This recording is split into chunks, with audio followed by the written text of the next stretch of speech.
So we're going to try a second example of integration in cylindrical coordinates.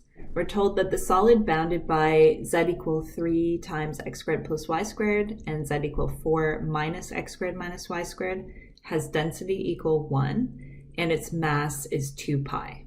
All right, so someone has already gone ahead and calculated the mass of that solid for us. That's great. And based on that, we're going to find z bar, which is the coordinate of the z coordinate of the center of mass, or the centroid, for our solid. So let's start by drawing a picture. So z equal 3 times x squared plus y squared is a paraboloid that opens upwards with its vertex at the origin, like that. And then we've got another paraboloid, which is opening downwards. So let's say we got this other paraboloid that looks like that. And we're talking about, oh, it's symmetric in the x and y direction. And we're talking about the solid that's just lying between those two paraboloids. So here's our solid region here, solid three-dimensional region. Okay, so based on symmetry of the density function and of the surfaces that are defining this solid here, x bar is going to be 0 and y bar is going to be 0. So those are not interesting. But it is interesting to think about where is the center of mass going to be along the z direction. Probably about halfway up, but we'll see whether it's a little more, a little less. We'll go through all the details. So let's plan ahead here and just think about what a good coordinate system would be. Taking slices in the z direction seems like it will be easy enough. And then when it gets down to projecting on the xy plane, we'll be thinking about where these two surfaces meet up. We'll be thinking about all the points xy that are enclosed at that level of z, where those two surfaces are meeting up. And then we're thinking about projecting that on the xy plane. So that's going to give us a disk. Okay, so we'll call that disk here. Let's call that R. So we want to make life easy for ourselves and think about what's going to be the easiest way to express that region. I would say cylindrical coordinates are going to make life quite easy. So anytime your region R ends up being a disk, or even, let's say, a quarter disk or half a disk, cylindrical coordinates are going to work really well, because when you have a disk, just using polar coordinates in the xy plane makes life really easy. So we're going to approach this problem using cylindrical coordinates. All right, so let's slice in the z direction first, figure out what z's lying between. And since we've decided that we're doing this in cylindrical, we should just rephrase our two surfaces in the language of cylindrical coordinates. So the bottom paraboloid is the one that's opening upwards. That's our z equal 3 times x squared plus y squared. If we said that in cylindrical, that would be z equal 3r squared. And then our other paraboloid, z equal 4 minus r squared. So any vertical slice, or slice in the z direction, is going to be going from 3r squared at the bottom to 4 minus r squared at the top. Okay, so that's z done. Then we're going to project on the xy plane, and that's how we're going to find out our region R. So that means just eliminating z from the discussion. You want to figure out what's going on with your x and y values. So setting the two paraboloids equal to each other, we'd have 3r squared equals 4 minus r squared. So 4r squared equals 4, which means r squared equal 1. You could then say r equals plus or minus 1, but because we're talking about radius, we're just going to use the positive version of that radius. Okay, so that's giving us the radius of the disk, r. So our region R goes from radius values 0 to 1 and theta values 0 to 2 pi. So that way, we've got all the limits of integration set up. So everything's in cylindrical, everything's phrased in terms of z, r, and theta. Great, so we're going to go about calculating z bar, which is what we're trying to find in this problem. And one thing I would just try to remember is that every time we're writing down a dA or dV, we need to think about what coordinate system we're using, because coordinate systems like polar or cylindrical have correction factors. So for cylindrical, the correction factor is R, and we're going to write for dV, R dz dr d theta. All right, so with that, I think we're good to go. So in general, z bar is going to be 1 over the mass times the triple integral over our region of z delta dV. Now, we were told a couple of pieces of information in the problem. We were told that the density of this solid is 1, and we were told that the mass was 2 pi. So we didn't have to calculate the mass. In some problems, you have to do a first part where you calculate the mass, and then you go through and divide by the mass. But in this question, they've done some of the work for us, so that's nice. Okay, so let's get everything plugged in here. We've got 1 over 2 pi. We are going to be setting up our triple integral. And then our integrand is going to be z, because delta is 1. And then we've got our dv, which is r dz dr d theta. So just remember to have that correction factor on there. We're talking about how space is getting distorted as we move from xyz to zr theta coordinates. All right, so if you look at the order of the differentials, z goes on the inside integral. We said that z was going from 3r squared to 4 minus r squared. And then we said r was going from 0 to 1 and theta was going from 0 to 2 pi. So now we're going to actually go through the calculation here, and we'll come up with a value for z bar. So just from looking at our picture, let's scroll back for a second. That top paraboloid, z equal 4 minus r squared, has a z-intercept of 4. So if you just very roughly said, oh, I think my z bar is going to be about halfway up, around 2, that's probably a good estimate. So we'll see a number that comes out pretty close to 2. Let's investigate and see whether it comes up a bit bigger or a bit smaller than 2. So first thing we're going to do is work on this inner integral. We're going to integrate with respect to z.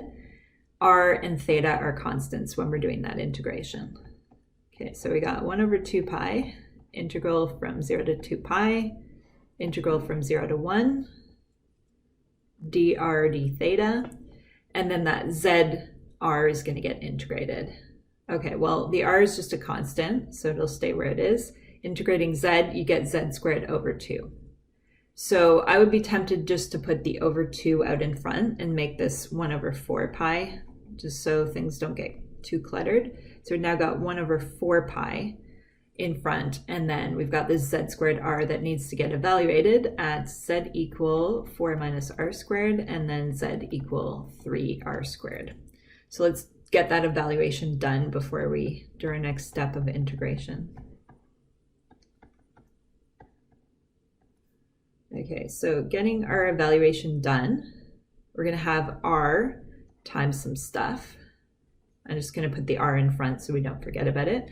Okay, so we're going to have the square of 4 minus r squared, and then we need to subtract off the square of 3r squared.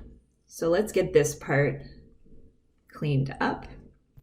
So if we square 4 minus r squared, that's 16 minus 8r squared plus r to the 4th. And then we're subtracting off the square of 3r squared. So subtracting off 9r to the 4th.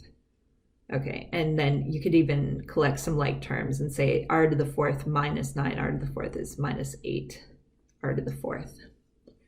All this stuff still needs to be multiplied with r before we integrate. So we'll do that multiplication in the next step.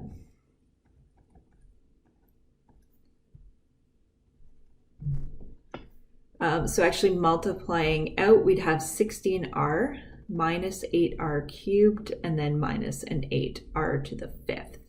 And then we are good to go with our integration with respect to r.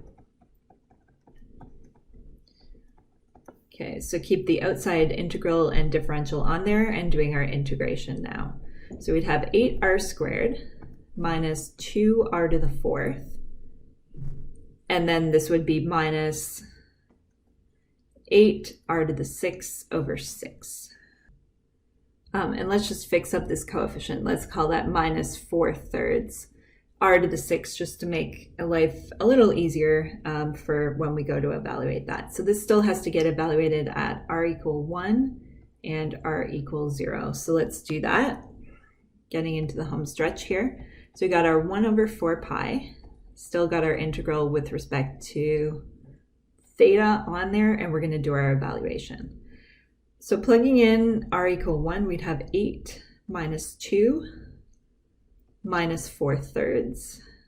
So that 8 minus 2, I'm just going to call that 6. So 6 minus 4/3, and then subtracting off the value at 0, we would have 0. Okay, so it's really just a matter of figuring out this number then.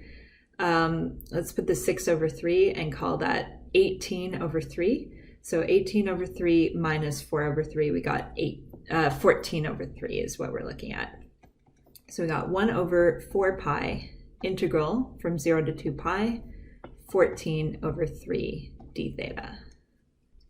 So we can move all our constants out in front. We got 1 over 4 pi times 14 over 3 times the integral from 0 to 2 pi d theta. And anytime you have an integral like this, where you're just integrating d theta, or just integrating d, whatever your variable is, all you're getting there is just the length of your interval that you're integrating over. Because if you run through the details here, as you integrate, you get theta, and then you'd evaluate that at the top endpoint and then the bottom endpoint.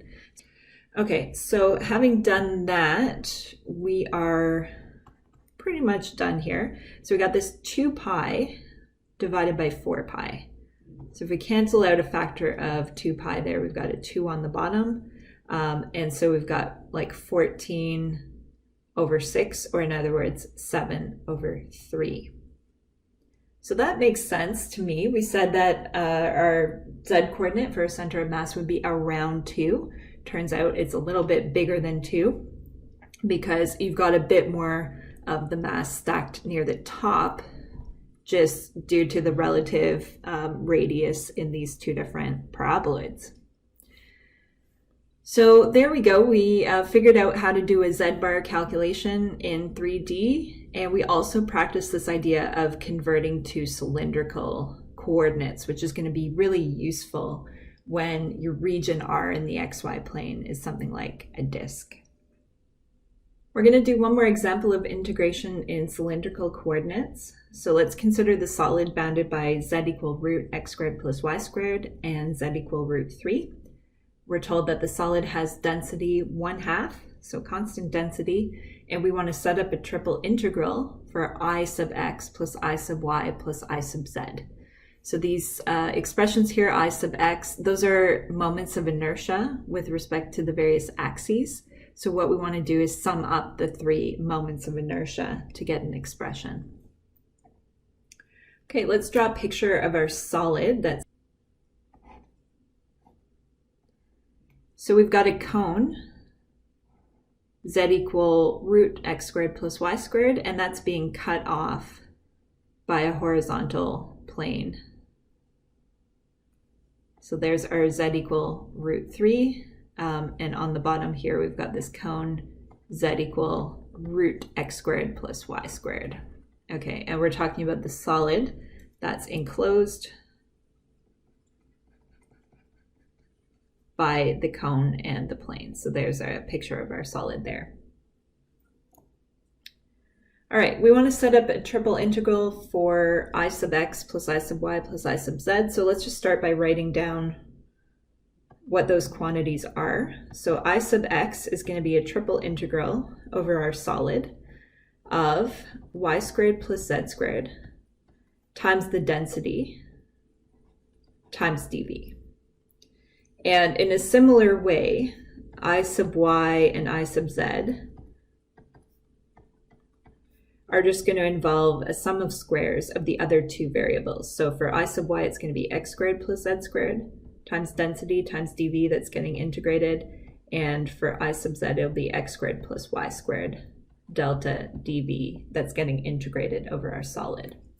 All right, so let's see what happens if we sum these up.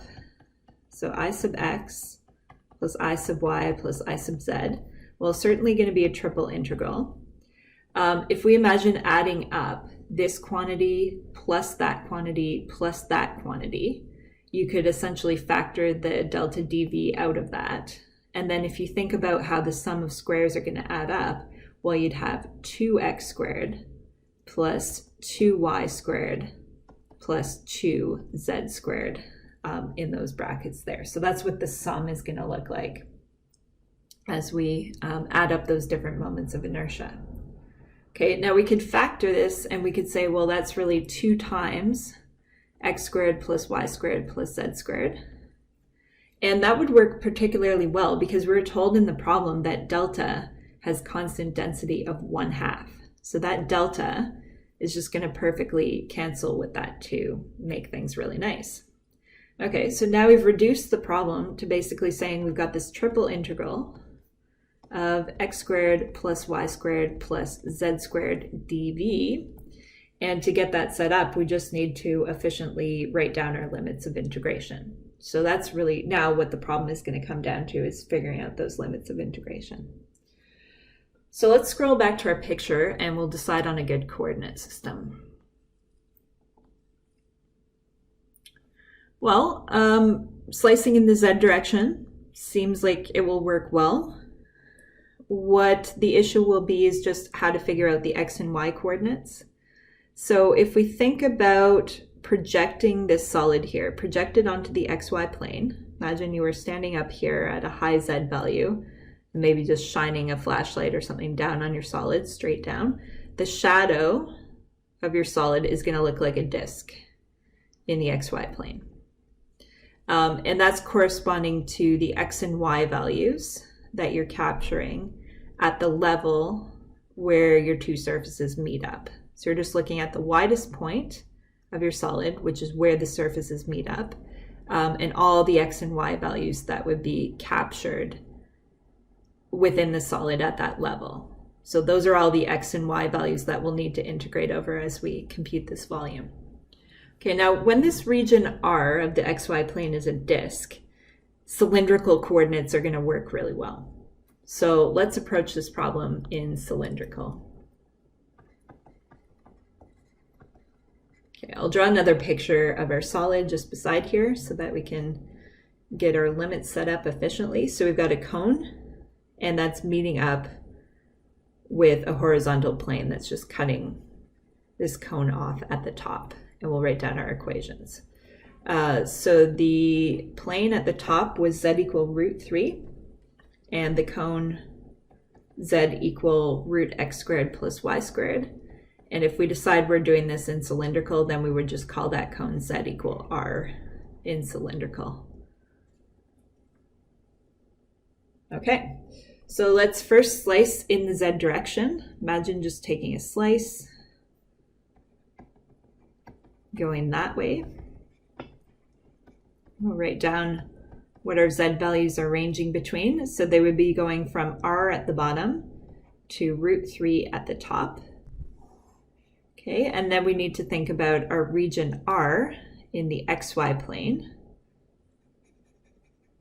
which is just the projection of our solid onto the xy plane. So to get R, you're going to say, well, that projection, that set of x values in the projection is really coming from the widest point of your solid, which happens when the two surfaces meet up. So you can just set z equal to z. That's going to eliminate z from the discussion and describe our region R. So that actually works out super nicely because z for the cone is equal to r and z for the plane is equal to √3. So that's just immediately telling us r is equal to √3, and that's giving us the radius of the disk r. So our region R captures radius values from 0 to √3, and it captures theta values from 0 to 2 pi, since we want to go all the way around that disk. So there we have our limits of integration. And then the only other thing I would remember is just when you're switching coordinate systems, remember what your dv is going to be. So in cylindrical, there's a correction factor of r, and we write r dz dr d theta. So I think with that, we're good to go and write down our answer. So from above, we said what we're trying to do is set up this quantity, I sub x plus I sub y plus I sub z. We said that would be the triple integral over our solid of x squared plus y squared plus z squared dv. So let's just scroll up for a second and compare that to what we had written above. Yep, that's exactly what we had written up here. Okay, and then I think we're ready to put the finishing touches on this. So before we put our limits of integration on there, let's make sure that our integrand is converted over to cylindrical. So we would take that x squared plus y squared and we would say, well, in cylindrical, that just becomes r squared. So our integrand is r squared plus z squared. Our dv, r, dz, dr, d theta. So that's been converted to cylindrical. And then now we'll just put our limits of integration on there. So theta is going from 0 to 2 pi. R is going from 0 to root 3. And z, we said, was going from r to root 3. So that was a multi-concept problem that helped us practice moments of inertia, but more importantly, we got practice setting up a triple integral in cylindrical coordinates. Thanks for watching.